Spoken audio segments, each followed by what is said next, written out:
Warning, this video may contain content that may not be suitable for children or anyone else that is easily offended. Strong language, graphic content, nudity, bad jokes, and a possible idiot, aka myself, may be featured in the following clip. Viewer discretion is advised. It is not responsible for any damages that you receive watching this video.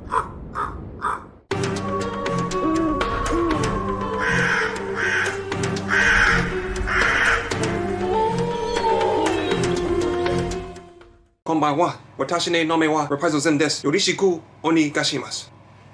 Welcome to a rare footage that you guys may or may not never see on Mr. Nightmare's channel. 4 true scary stories with footage, which means he has videos implemented in his stories, bruh. Which is, I don't think I've ever seen. Maybe he has had it on his channel a while back, but I've never seen him drop footage on his channel. So we're going to be reacting to this today. Big shout outs to Brandon for pointing this out to me, man. Greatly appreciate it. We have to jump into it. If you guys haven't already, be sure you swoop down to the description box, click on that link, and go watch the video in its entirety while we pausing and stopping through the whole thing. Thank you guys so much for the support. Keep doing what you guys doing. The videos will keep dropping. But for now, Story 1, Cameron. Story 2, Edgar. And Story 3, Cole. Story 1. See what we got, boys. January of 2016. My buddies and I live right next to a nature preserve and used to love to explore it.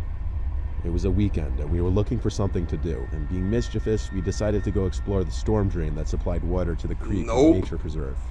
It had a barred barricade blocking entry into it. Storm drains have the habit of dragging everything that the world does not want into one section of the area or one section of the planet. And you don't want to go over there, man. You don't want to see something. You see frog legs, trash, diapers, maybe even dead bodies, even such. They might see some dead body finger parts or something along those lines when they go to visit the storm drain. So we decided we'd throw some rocks in to see if the rocks made contact at any point so we could figure out the depth. However, we received something much more in return. After throwing a rock against the wall in the storm drain, a couple seconds passed, and we heard a terrifying thump or bang in return.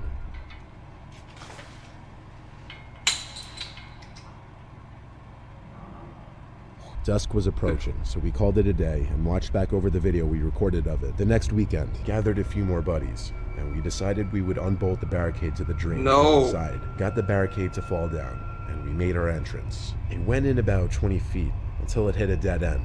However, there was a second branch of the drain to our left. We had to take a step up to get into.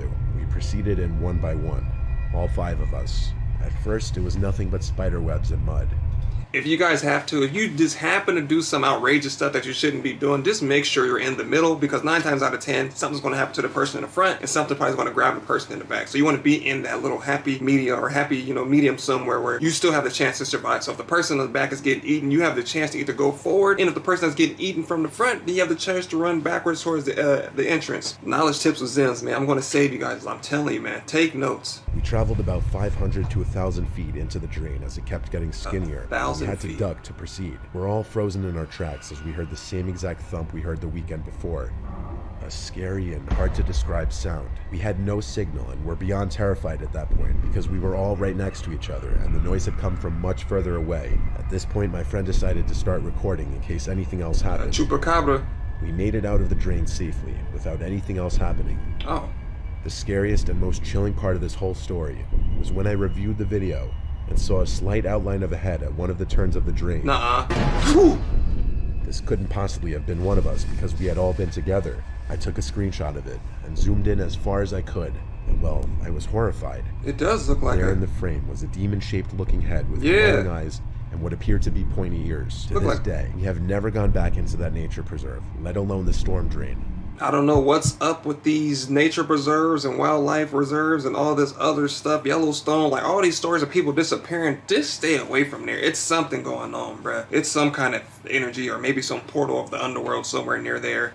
Like some Hellboy type stuff going on. Or even that movie, The Underworld. Probably was some kind of werewolf. Whatever. I don't know what made them go in there. Like, oh, somebody threw the rock back when we threw it in there. Don't go in there, bro. 9 times out of 10, whatever's in there is hiding. Or maybe that's his house. And you're going to unbolt it and go in there and disturb him?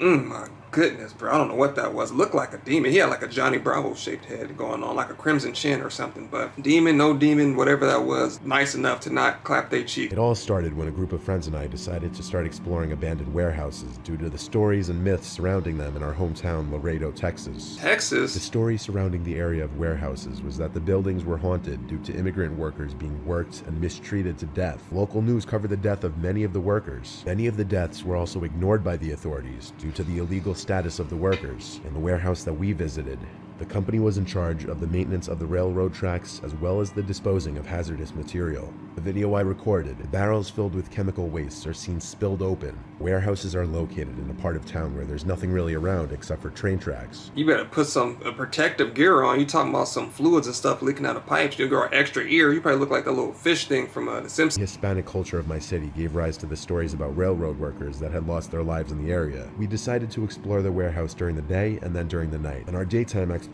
found remains of what seemed to be remnants of satanic rituals because we found a chicken's foot and pentagrams drawn in permanent marker. We figured that was the work of local groups trying to communicate with the damned souls of the workers. We also spotted a makeshift couch or bed where the workers would sleep. Casting couch, 100%. The night we visited, we had the feeling we were being watched. We were actually also being followed and attacked by crows inside the building. Crows? ¿Qué son? Bro, that's not a good sign. Crows are a sign of death. Not our channel, of course. While we were exploring that night, on several occasions, we spotted shadows and heard noises throughout the area. We delved deeper. I got the feeling that someone or something didn't want us in the warehouse. Hey, in the future, if you go with friends, make sure you grab somebody that knows how to record, bro. Don't grab somebody that does this with the camera, bro. Stop taking people that do this with the camera. Like, bro, stop doing that. Why are you doing that? Just slowly panorama it. Like, act like you got a panorama picture on your camera or something. Just scan the room, you know, turn around slowly. Stop. Like, sheesh, bruh. Dang, you giving me whiplash just watching. Creepy laugh can be heard in the video footage I captured. And that was our cue to get the hell out. See? I don't think there's no power. I don't hear nothing. Did you hear that? Yeah. Things only got weirder though, as the satanic drawings and the chicken foot were gone the next time we passed that spot. They ate it. Yet they were spotted only earlier that day.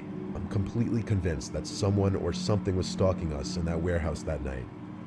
I believe the lost souls of the workers, or a satanic group of people that frequented the place, were there that night with us, watching. We walked out of the warehouse, noticed that the crows were very on edge and tried to attack us, like I mentioned earlier. The events that happened that night still sometimes keep me up at night. But that's normal. Even here in Japan, I've seen some big ass crows, man. Them crows don't care. You can be eating a chicken sandwich. That shit will swoop down and take a bite of the chicken sandwich and then attack you for trying to stop him from eating your chicken sandwich, bruh. The crows here do not play those games, bruh. They run in packs, bruh. They're like a gang over here, bruh. They're big. They're big ass birds, bruh. If you leave your trash out, you come back out the next day, either half of it's going to be eaten or it's going to be sprawled out across your whole yard, backyard, wherever you put your trash can, in the front, like it's going to be gone. They don't care. Like your baby could be eating something. The crows will swoop down and take it, bruh. Story 3. I'm a freshman at the University of Nebraska-Lincoln. Some friends of mine came home from a hockey party after their game and asked me to come hang at their dorm. Brought some girls to the party that they knew from high school and happened to be in the city. They came back to the dorm to hang as well. One of the girls that came in was super friendly but very drunk. I didn't see her drink anything in the dorms. I left with my girlfriend at about 2 a.m. There you go. At around 3, I heard sirens and could see lights outside of my window. I figured it was just another kid that came home with alcohol poisoning. And I heard the most gut-wrenching scream of my life. I walked out of my room and saw my friends from the dorm I had just left running down the hall wanting my help. I started running down the hall following them and saw blood on the floor and thought for sure someone had been stabbed. Then I saw 3 police officers and a paramedic team strapping the friendly girl down to a stretcher while she was screaming and thrashing. I went to ask my friends what happened, and they looked exhausted. They said her eyes rolled back into her head. She started growling and bleeding heavily from both nostrils. She attacked some of our friends, yanking their hair and biting them like an animal. Bruh, nah. It had to be Mountain Dew. Why won't people believe me, bruh? It's the Mountain Dew. I don't know if it was Code Red, Green, Blue, whatever they're called. What's it called? Surge Red? I don't know what it was called. Y'all know what I'm talking about, bruh. It's the Mountain Dew, bruh. They had to have Mountain Dew at that party. She drank some of it and she lost control. Her eyes ran back to her head, nose started bleeding, bro. That's the only thing that you can do. But the only thing that you need to cure that behavior is the Dr. Pepper, boy. It's the sweet one. I'm telling you. Girl fought off 3 6-foot-tall, fairly muscular guys by herself. Keep in mind, this girl is probably 5'1", 110 pounds, and was possessing superhuman strength, all while screaming at the top of her lungs. She needs to be in the UFC. The scariest part is when the RA came over to pray over the situation. as he's a devoted Christian, and she started screaming, "F God, F Jesus, the devil is coming for you all." Possessed. At this point, my heart was sinking in pure fear of the situation, as was everyone else who was present. The emergency responders said they had never seen anything like this, even if she was possibly drugged at the party. I was able to capture a roughly 20-second video of her screaming in the dorms. You can't really see her as the paramedics are in the way. Listen closely towards the end of the video. Snap. You can hear her scream, "They're coming for you all, they're coming for you next." Last I heard, she woke up with no memory of the situation, but is in a very dark place at the moment. She's growling.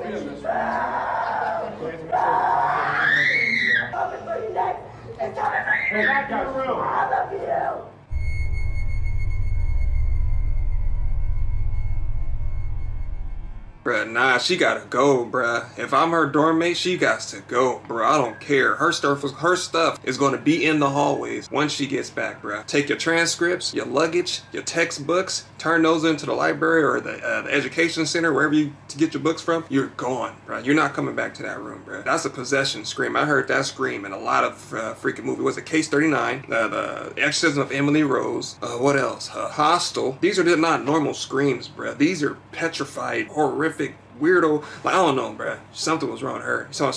She doesn't remember. I don't know what she was drinking, a Mountain Dew, but I don't know what kind of alcoholic drink she probably had that Twisted Tea. But to be honest, she probably did save like 50% of her car insurance by switching to Geico. Story 4. My small town, there's not much to do. So my friends and I make the best of it. In the winter, we sometimes throw snowballs at cars. Yo, This was after we got done ice fishing one day. ice fishing. We went to my house and decided it would be fun to throw snowballs at cars for a while. Usually no one would get too angry as they were just snowballs, but Yeah, one people take person cars got really seriously. mad at us. My friend Drake decided to throw a snowball at one more car and he told me to record. He hit right under the back passenger side. It sounded like a hard hit. We stayed there for a second, laughing, until he slowed down and eventually threw it in reverse. Uh-oh. He's not about to let you get the chance, stupid. Oh.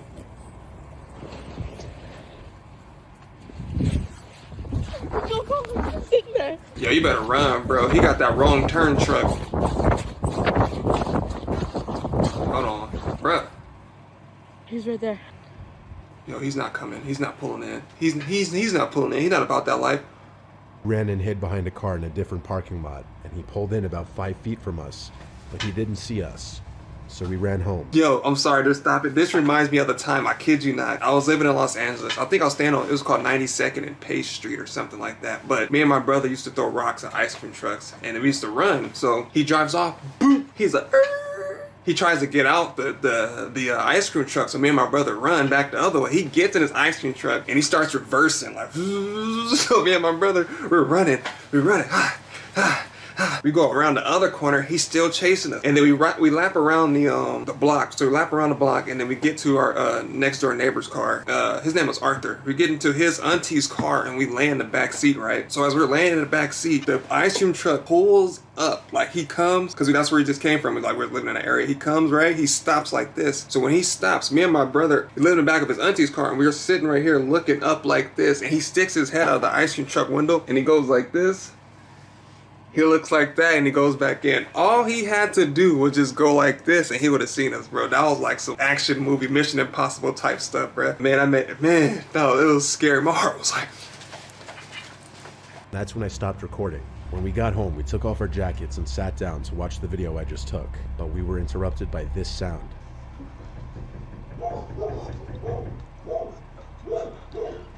He came. Froze in my seat. Then again. I didn't think this guy would find us, but still I turned off the lights. My dogs went crazy. Drake and I are 14, we don't get scared that easily, but this was freaking us out. We hid in my bathroom in my room and turned off the light. We actually laughed, thinking he would leave in a couple minutes. Our friends thought we were joking, so we took videos of him still pounding on the door. Our friends thought it was funny and karma, but we didn't find it amusing anymore. We thought we were in danger because he wouldn't leave, so I called my mom who was at the Walmart about 10 minutes away. She sounded more like she was angry at us for throwing snowballs at cars than concerned that someone was banging on the door. Right. She said she would call one of the neighbors to come scare him off. Then she hung up. It felt like an eternity before he stopped banging on the front door, but only a couple minutes passed, and then the banging sounds came from a different door, and it hit me that I didn't lock that door. He could easily come in. You and I got idiot. a disturbing call from my mom, telling me one of the neighbors said she could see a deranged-looking man, possibly drugged out, looking through my room's window and the front door window. We sat there for as long as we could. That's and why- decided to make a plan to get the 410 shotgun in my mom's room, load it, and then make a break for it. Bro, he's with the shits. That's what I'm talking about. People be like, oh no, I'm so helpless. What I'm gonna do? He said, we about to grab the shotty and we about to get out there. We might have to run, but we might catch a body, boy. We about to light him up. 12 shotgun shells to your chest. Hit him from the lower abdomen up to his lips. 10 shells. 4 shots. Clap, clap, clap. He ain't never had nothing like that. I can be a rapper. That was low-key kind of fire though, I'm not gonna lie. Yeah, man, you just never know who you're messing with. That guy might have had a bad day. He might have just got a divorce or anything, you know what I'm saying? And you're out there throwing snowballs and stuff. So he probably was pissed. And most people pay a lot for their cars, so you never know. And snowballs are hard. I don't know if you can crack a windshield with one, but snowballs do hurt. Just be careful when you're throwing rocks. That's like when people be throwing rocks off of the highway and be killing people and stuff. A lady just got injured not too long ago because somebody threw a rock over the overpass. When we entered my mom's room to look for the gun, we saw his face at the window. His hairy, withered-looking face. We screamed and ran. Drake had the idea to blast a police siren sound on my speaker in my room, so we ran to set the speaker up. While doing so, we heard the back door open, the one which was left unlocked. Uh-oh. Drake managed to get the siren sound effect to play on my speaker, and that apparently worked, as we heard him leave through the same door he entered. Moments later, one of the neighbors, Paul, rang the doorbell. I let him inside, and he stayed with us and waited for the cops and my mom to get there. We explained everything. Cops and my mom all said we shouldn't have been throwing snowballs at cars like that, obviously, and that we got lucky that they showed up when they did. My advice is to never mess with people like we did. You never know who you're dealing with. I told you. Is this it's just like I'm in sync with every horror person, like every content creator. Is it just me or I'm superhuman, bro? I have superpowers. I just said the same thing he just said, bro. Stop messing with people, especially in 2021, bro. People are tired of it. There's a lot going on. People are stressed out. This is not the time, people. I'm gonna end it right here, guys. If you enjoyed my content, be sure you like, comment, and on the subscribe button, be a part of the Murder Crows today. Again, if no one told you today, I love you. Make sure you head down to the description box, click on that link, and go follow my boys, Mr. Nightmare, and watch the video in its entirety without me pausing and stopping through the whole thing. This was a really good compilation. I hope he keeps or continue to do stories like this. That was really good. Because some of these times I was like, that sounds like cap. It sounds like somebody sitting down making that up. But no, people be really having these kind of experiences. So I really hope that he continues to do this because that was very, very, very entertaining. And I hope you guys enjoyed it because I know I did. But again, thank you guys for watching, and I'll see you guys next time. Let me know down in the comment section which video you thought was the scariest. I think number 4 probably takes the cake, man. Especially when you're just having fun, you're a kid, and then it turns out that you almost get killed. Sayonara.